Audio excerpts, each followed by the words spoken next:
మన జీవితంలోగానే మన చుట్టూ ఉన్న సమాజంలోగానే ఏదో తేడాగా ఉంది, ఏదో సరిగ్గా లేదు అని ఎప్పుడైనా అనిపించిందా? ఈ విశ్లేషణలో మనం సామరస్యం కోసం ఒక లోతైన బ్లూప్రింట్ని చూద్దాం. మన సమాజంలోని సమస్యల నుండి మొదలుపెట్టి ఈ మొత్తం అస్తిత్వమనే పెద్ద చిత్రాన్ని అర్థం చేసుకునే వరకు మన ప్రయాణం సాగుతుంది. సరే, మరి మన ప్రయాణం ఎలా సాగుతుందో చూద్దాం.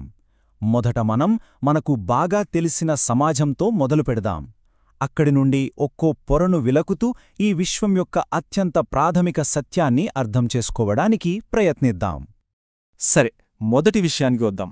మన ఆధునిక సమాజం గుండెల్లోనే ఒక పెద్ద సంఘర్షణ దాగి ఉంది. దాన్ని ఇప్పుడు చూద్దాం. అసలు ఒక సమాజంగా మనం దేనికోసం ప్రయత్నిస్తున్నాం? మన అసలు లక్ష్యమేంటి?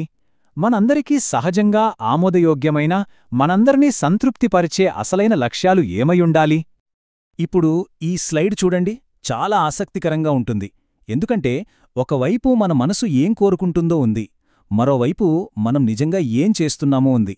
మనకు కావాల్సింది సరైన అవగాహన, కుటుంబంలో సమృద్ధి, సమాజంలో భయం లేకపోవడం. కాని మనం దేని వెనుక పరిగెడుతున్నాం? కేవలం వస్తువులు కొనాలి, లాభాలు సంపాదించాలి, ఇతరులపై ఆధిపత్యం చెలాయించాలి. ఈ రెండింటి మధ్య ఉన్న గ్యాప్ ఎంత పెద్దదో చూశారా? మన సమాజంలో ఇన్ని సమస్యలు, ఇంత అశాంతి ఉండటానికి కారణం బహుశా ఇదే. మరి ఈ గ్యాప్ని ఎలా పూడ్చాలి? మన ఆశయాలకి, మన ఆచరణకి మధ్య ఉన్న దూరాన్ని ఎలా తగ్గించాలి? దానికొక ప్రాక్టికల్ బ్లూప్రింట్ ఉంది. మన ఆదర్శ లక్ష్యాలని నిజం చేసుకోవడానికి 5 ప్రధాన వ్యవస్థలు ఎలా సహాయపడతాయో ఇప్పుడు చూద్దాం. ఈ బ్లూప్రింట్కి 5 మూల స్తంభాలున్నాయి. చూడండి, మొదటిది విద్య, సంస్కారం. ఇక్కడ విద్య అంటే సుదు పుస్తకాల్లోని చదువు కాదు, మానవ విలువలు, సరిగ్గా ఎలా జీవించాలో నేర్పించడం. ఈ పునాది గట్టిగా ఉంటేనే మిగతా 4 అంటే ఆరోగ్యం, ఉత్పత్తి, న్యాయం, వినిమయం అన్నీ సరిగ్గా పనిచేస్తాయి. ఇవన్నీ ఒకదానితో ఒకటి కలిసి పనిచేసినప్పుడే సమాజంలో అందరూ సంతృప్తిగా ఉంటారు. ఇది ఎంత అద్భుతంగా కనెక్ట్ అయ్యిందో చూడండి. ప్రతి వ్యవస్థకి ఒక క్లియర్ పర్పస్ ఉంది. విలువలతో కూడిన విద్య ఉంటే సరైన అవగాహన వస్తుంది. సరైన ఉత్పత్తి, ఆరోగ్య వ్యవస్థలుంటే ప్రతి కుటుంబంలో సమృద్ధి ఉంటుంది. కరెక్టే కదా?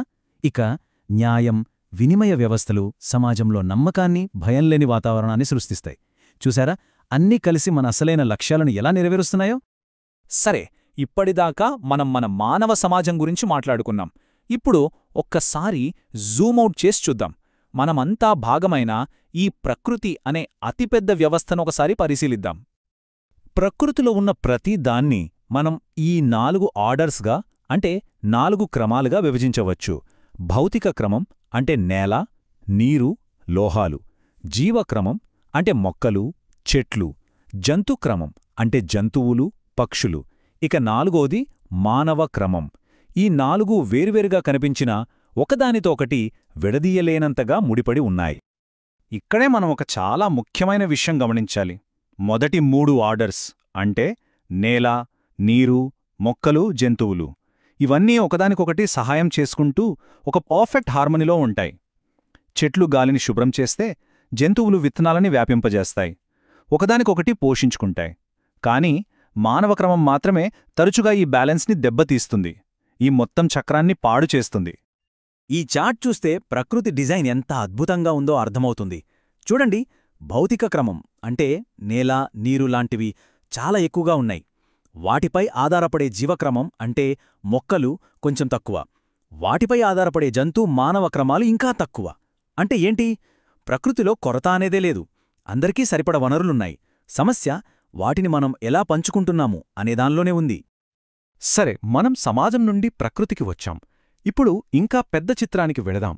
అసలీ మొత్తం అస్తిత్వం వెనుకొన్న అత్యంత సింపుల్, ఫండమెంటల్ ప్రిన్సిపుల్ ఏంటో అర్థం చేసుకుందాం. అస్తిత్వం అంటే ఏంటి అని లోతుగా ఆలోచిస్తే అది చాలా సింపుల్. మన కంటికి కనిపించే, మనం ఫీల్ అవ్వగలిగే ప్రతీదీ ఒక యూనిట్. అది ఒక రాయి కావచ్చు, ఒక చెట్టు కావచ్చు, మనం కావచ్చు. ఈ యూనిట్స్ అన్నీ దేనిలో ఉన్నాయి? ఖాళీ ప్రదేశంలో. అదే స్పేస్ లేదా అంతరిక్షం. ఈ యూనిట్స్ ఇంకా స్పేస్, ఈ రెండూ కలిస్తేనే అస్తిత్వం. అయితే ఈ యూనిట్స్కి, స్పేస్కి ఉన్న లక్షణాలు పూర్తిగా ఆపోజిట్. యూనిట్స్కి ఒక సైజుంటుంది, అవి ఎప్పుడూ యాక్టివ్గా కదులుతూ ఉంటాయి.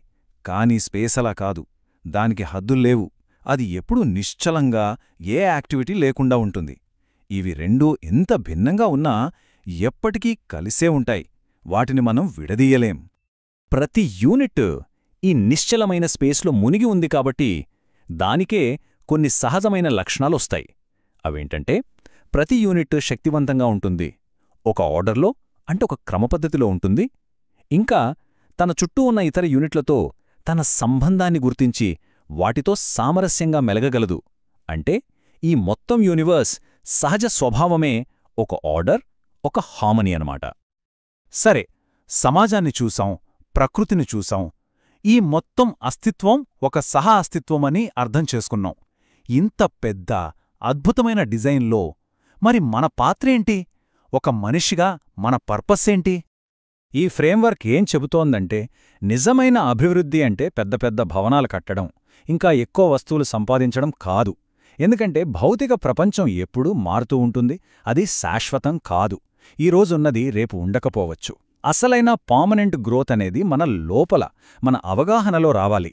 మన చైతన్యంలో జరిగే పరివర్తనే నిజమైన అభివృద్ధి. మరి ఆ అభివృద్ధిని ఎలా సాధించాలి? దానికి ఒక క్లియర్ 3 స్టెప్స్ ప్రోగ్రామ్ ఉంది. ఫస్ట్ స్టెప్, ఈ సహ అస్తిత్వం అనే నిజాన్ని అర్థం చేసుకోవడం. సెకండ్ స్టెప్, ఆ అవగాహనతో మనలో ప్రేమ, నమ్మకం లాంటి సరైన భావనలను పెంచుకోవడం. ఇక ఫైనల్ స్టెప్, మనం అర్థం చేసుకున్నదాన్ని, మనం ఫీల్ అవుతున్నదాన్ని మన ప్రతి మాటలో, మన ప్రతి పనిలో, మన ప్రవర్తనలో చూపించడం. ఈ ఒక్క వాక్యం మొత్తం విషయాన్ని అద్భుతంగా సమరైజ్ చేస్తుంది.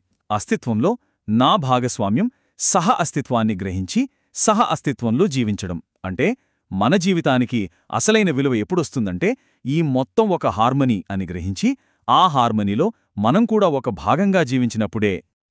చివరగా ఈ మొత్తం చర్చ మన ముందు ఒక పెద్ద ప్రశ్ననుంచుతుంది.